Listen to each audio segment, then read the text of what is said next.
Hello, my name is Devsundar De and I am an undergraduate student from IST Sipur from the Department of Metallurgy and Materials Engineering. Today my presentation is about phase prediction of high entropy alloys using machine learning. Before jumping to the main work, first let us know what is high entropy alloys.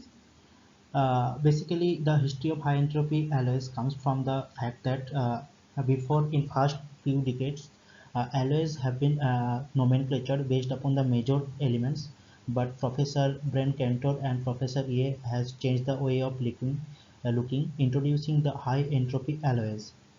Generally, high-entropy alloys are defined as alloys with 5 or more principal elements having equal atomic percentage or near atomic ratios. In broad sense, high-entropy alloys are preferably defined as those alloys containing at least 5 principal elements, each having the atomic percentage between 5% to 35%.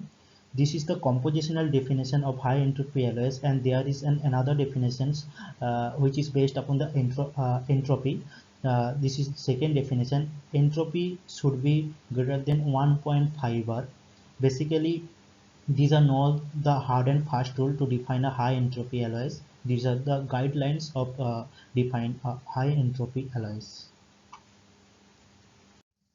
Now come to the point why machine learning is used to predict the phases of high entropy alloys. Basically, before machine learning, density functional theory was used, but there were difficulty of using these theories.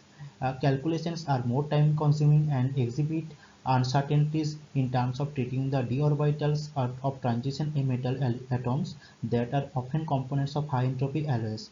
Basically, we got complexity from forming the function using the Coulson equation, so we can get the better result using the machine learning algorithm. The principle of this work is to predict phases of high entropy alloys such as single phase solid solution, amorphous, or intermetallic compounds. Methodology: the model is developed by implementing random forest algorithm that has resulted in accuracy of 91%, and we can get the best result from this algorithm, we will see later. And we have applied others algorithms as well, such as logistic regressions, decision trees approaches, neural network. Five features, namely valence electron concentration difference in the Pauling negativities, atomic size differences, mixing enthalpy, and mixing entropy, are considered to employ the classification algorithm. Artificial neural network. Basically, this algorithm is called black box because the main drawback of this algorithm is to difficulty to interact with the system model in the training phases as the data propagates in the hidden layers, and we can't determine the relations between the data, and we have used the feed forward neural network, in this case random forest algorithm.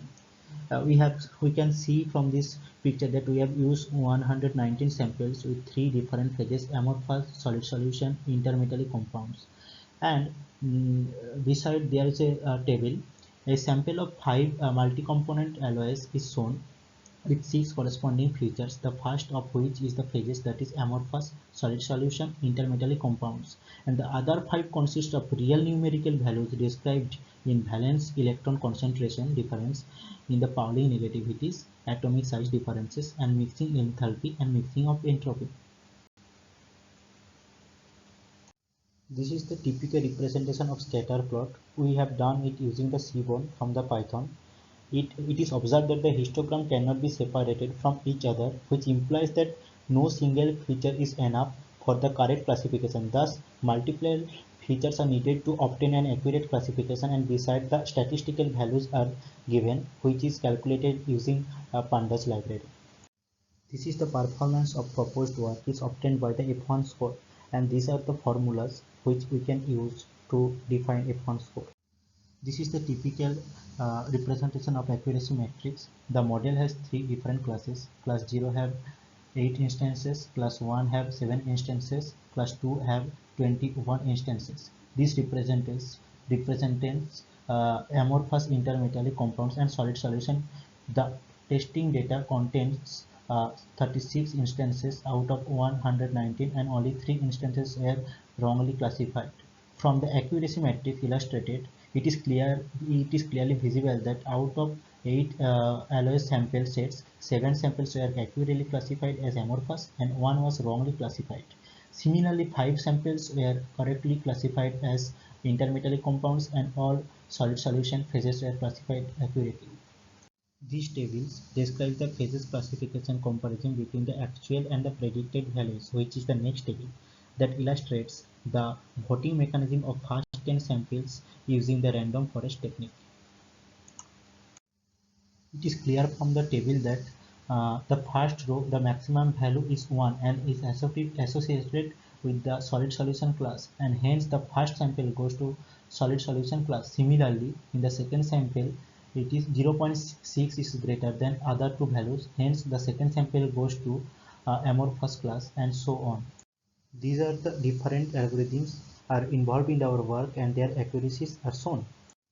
We can conclude that random forest algorithm give the best result as calculated in valence electron concentration and the difference in the electronegativities, and best optimal features are the atomic size difference, delta H mixing and delta S mixing. Thank you for paying the attention.